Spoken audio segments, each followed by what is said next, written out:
Doctor صاحب cancer کی surgery کے کتنے عرصے بعد آپ کو کیمو اسٹارٹ کرنی چاہیے؟ یوزلی لوگوں کو بڑی کنفیوژن ہوتی ہے اس حوالے سے. بڑا اچھا سوال ہے. کینسر کی سرجریز مختلف ہوتی ہیں. جیسے بعض دفعہ لیپروٹمی کرنی پڑتی ہے، جس کا مطلب ہے پیٹ کھول کے اندر سرجری کرنا.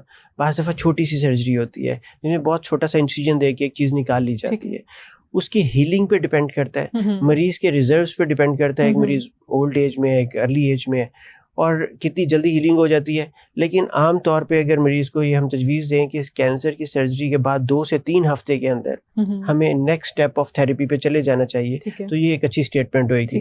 اور عام طور پہ جیسے بریسٹ کینسر کی ایگزامپل لے لیتے ہیں، تو ہم چاہتے ہیں کہ 2 سے 3 ہفتے میکسیمم 4 ہفتے کے اندر ہم ان کی کیمو اسٹارٹ کر دیں یا next line of therapy start کر دیں، تاکہ انہیں زیادہ سے زیادہ فائدہ ہو. جو ہم دور چلے جاتے ہیں، بعض دفعہ مریض نہیں آنا چاہتا، پسند نہیں کرتا، تو اس میں دیر ہو جاتی ہے، اور 3 سے 4 مہینے کے بعد اس دوا کا ایفیکٹ بہت کم رہ جاتا ہے. مریض کو وہ فائدہ نہیں ہوتا جو ہم ایکسپیکٹ کر رہے ہوتے ہیں.